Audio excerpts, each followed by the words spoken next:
इस बीच सूत्रों के हवाले से बड़ी खबर आ रही है। अमेरिका और ईरान के बीच आमने सामने की बातचीत जल्द शुरू हो सकती है।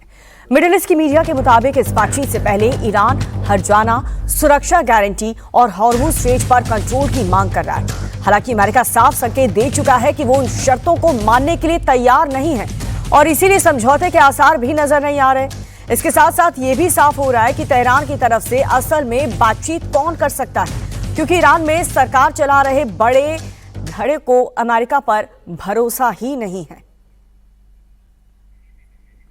और बड़ी खबर, एक तरफ जहां अमेरिका और ईरान के बीच बातचीत के दावे किए जा रहे हैं, तो वहीं दोनों देश एक दूसरे के खिलाफ भी बड़े बड़े दावे कर रहे हैं। ईरान के विदेश मंत्री सैयद अब्बास अरागची ने अमेरिकी मीडिया की रिपोर्ट का हवाला देते हुए ये कहा है कि अमेरिकी सैनिक युद्ध की शुरुआत से ही खाड़ी देशों में स्थित अपने सैनिक ठिकानों से भागकर होटल्स और दफ्तर में छिप गए हैं।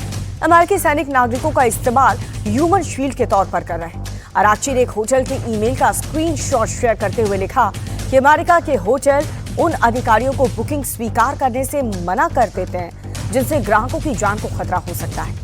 गल्फ देशों के होटल्स को भी ऐसा ही करना चाहिए। तो ट्रंप बहुत बड़ा ऐलान कर रहे हैं। ईरान के पावर प्लांट्स पर 10 दिन तक हमला नहीं करने का ऐलान ट्रंप की तरफ से किया गया था। पहले 5 दिन और अब इसे बढ़ा करके 10 दिन कर दिया गया। अरागची ने जिस रिपोर्ट का हवाला दिया है उसमें कहा गया है कि ईरान के हमले में अमेरिका के 13 बेस बर्बाद हो गए हैं और ईरान के हमलों की वजह से अमेरिकी सैनिकों को होटल और दफ्तरों में शरण लेनी पड़ रही है। अमेरिकी अधिकारी और मिलिट्री पर्सनल्स के हवाले से इस रिपोर्ट में कहा गया है कि मिडिल ईस्ट में अमेरिकी सैनिक तितर बितर हो चुके हैं। यहां तक कि कई सैनिक यूरोप चले गए, जबकि कुछ सैनिक मिडिल ईस्ट में ही हैं, लेकिन वो अपने बेस से ऑपरेट नहीं कर पा रहे। और जिन बेस का जिक्र इस रिपोर्ट में किया गया है उनमें कुवैत में स्थित पोर्ट शुएबा है, अली अल सलेम एयरबेस और साथ ही कैंप बुहेरीन को खासा नुकसान पहुंचा है। पोर्ट शुएबा में अमेरिकी आर्मी के टैक्टिकल ऑपरेशन सेंटर को ईरान ने उड़ा दिया, जिसमें 6 अमेरिकी सैनिकों की मौत हो गई। ईरानी मिसाइल्स और ड्रोन ने कतर के अल उदय एयरबेस पर भी हमला किया, जिससे एक महत्वपूर्ण रडार सिस्टम को नुकसान पहुंचा। बहरीन में एक 1 वे अटैक ड्रोन ने अमेरिकी फिफ्थ फ्लीट के हेडक्वार्टर में कम्युनिकेशन सिस्टम को निशाना बनाया। सऊदी अरब के प्रिंस सुल्तान एयरबेस पर हुए हमले में ईंधन भरने वाले टैंकर्स और संचार प्रणालियों को भी काफी नुकसान पहुंचाया है। तो एक तरफ राष्ट्रपति ट्रंप ने अगले 10 दिनों तक ईरान के पावर प्लांट्स पर हमले नहीं करने का ऐलान किया, तो वहीं दूसरी तरफ अमेरिकी सेना की तरफ से ईरान के सैन्य ठिकानों पर हमले का वीडियो जारी किया गया। यह वीडियो ईरान के IRGC के ठिकानों पर हमले का है। अमेरिका का दावा यह है कि 28 फरवरी को शुरू हुए ऑपरेशन में ईरान में अब तक 10,000 से ज्यादा टारगेट्स को निशाना बनाया गया है।